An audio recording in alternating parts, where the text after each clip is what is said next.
Again thank you so much for coming. Thank you అండి. లక్ష్మణ్ గారు మాట్లాడతారు. యా, పెద్దలందరికీ నమస్కారం. అది పరిస్థితి ఎలా ఉందండి. శంబాల నగరం అంటేనే ఒక అదే అంతు చెక్కని ప్రదేశం అన్నారు. టైటిల్ పెట్టి మొట్టమొదట మమ్మల్ని ఎక్కించి మాట్లాడమంటే మాకేం మాటలు వస్తాయండి. ముందు అంతా సింహాలు కాదు, అసలు మీకు గుడ్లు సెంటర్లో ఉండడం అలవాటు పోయినట్టుంది కదా కంప్లీట్గా. ఐబాల్స్ ఇప్పుడు సెంటర్ పెట్టాలంటే మీరు కష్టపడాలేమో. వాడు ఏం చెప్తే చేయాలి. అంత భయపెట్టారండి బాబు సినిమాలో. సో మాట్లాడండి. సార్ అందరూ పెద్దలే, మేమందరూ పిల్లకాయలం. సో ఎవరి గురించి ఏం చెప్పాలన్నా తక్కువే. ఎందుకంటే మా ప్రయాణాలు చిన్నవి, మా ఆలోచనలు చిన్నవి. మీ ఆలోచనలను ఆవిష్కరించడానికి మేము చేసే ప్రయత్నం లోపాలు ఇంకా ఉంటూ ఉంటాయి. తప్పదు, ఇంకో దానికి వెళ్ళాల్సి వస్తుంది. ఎలా మాట్లాడాలో కూడా తెలియని పరిస్థితులు ఉన్నాం సార్. మొదలు పెడితే సార్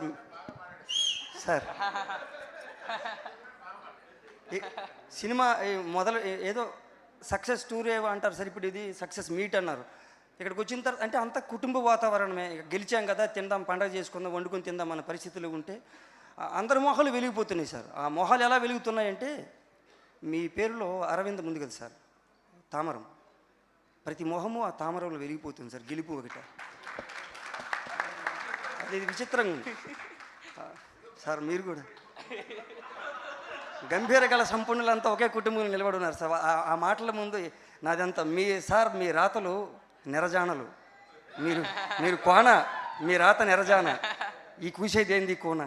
ఏమన్నా ఎక్కువ తక్కువ అవుతాయి కాబట్టి కాస్త మన్నించాలి ముందస్తుగా. పదాలు దొర్లుతాయి, కంగారు పుడుతుంటుంది. అందరూ పెద్ద పెద్ద గాత్రాలతో వచ్చిన వారందరూ. నా పర్సనాలిటీ లాగే గాత్రం కూడా చిన్నది. సోదరుని చూస్తే ఎప్పుడు అనిపించేది. మొన్న ఒకసారి మాటల సందర్భంలో ఆ మాట అప్రయత్నంగా వచ్చేసింది. సభ ఏదైనా మన ఇంటి పండగ కాబట్టి పంచుకోవచ్చును. ఆయన గొంతులో బేస్ ఉంది, బాడీలో గ్రేస్ ఉంది, విజయం ఎందుకు ఆడుతుంది అని ఒక తిరకాసు ఉండేదండి. శంబాల ఆది, ఇది పునాది మీకు అని నా భావన. ఇక్కడ నుంచి మీరు వెనుతిరిగి చూడకుండా ముందుకెళ్ళే ప్రయాణాలు సాగుతాయని ఆశిస్తాను, భగవంతుని కోరతాను. సాయన్న వారసుడిగా మీరు మరొక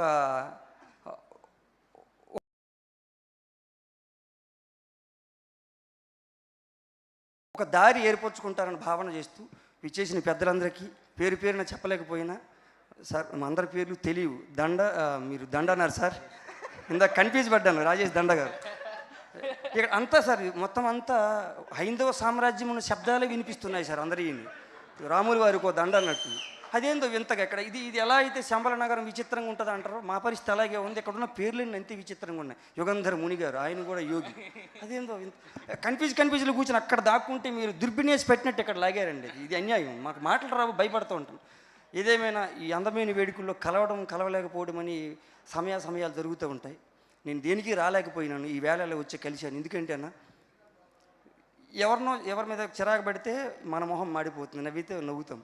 ఇలా ఎంతమంది నవ్వుతూ ఉంటారు కదా, నేను తిరిగి రాలేకపోయినాను కదా, కనీసం మీ నవ్వుతుంటే ఇన్ని వెలుగులు, ఏదో ఒక వెలుగు పట్టుకుని ఇంటికి వెళ్ళనా అనే ఉద్దేశంతో ఇక్కడ రావడం జరిగిందన్న. Thank you. ఇంత పెద్ద వేదికలో, ఇంత పెద్ద హిట్లో, ఇంత పెద్ద మహానుభావులు అందరూ వచ్చారు.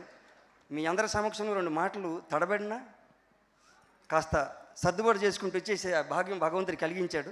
ఆయనకి మనస్ఫూర్తిగా శిరస్సు ఉంచి నమస్కారాలు తెలియజేస్తూ, ఈ కార్యక్రమానికి కారకులను ప్రతి ఒక్కరికి నమస్సులు తెలియజేస్తూ సెలవండి.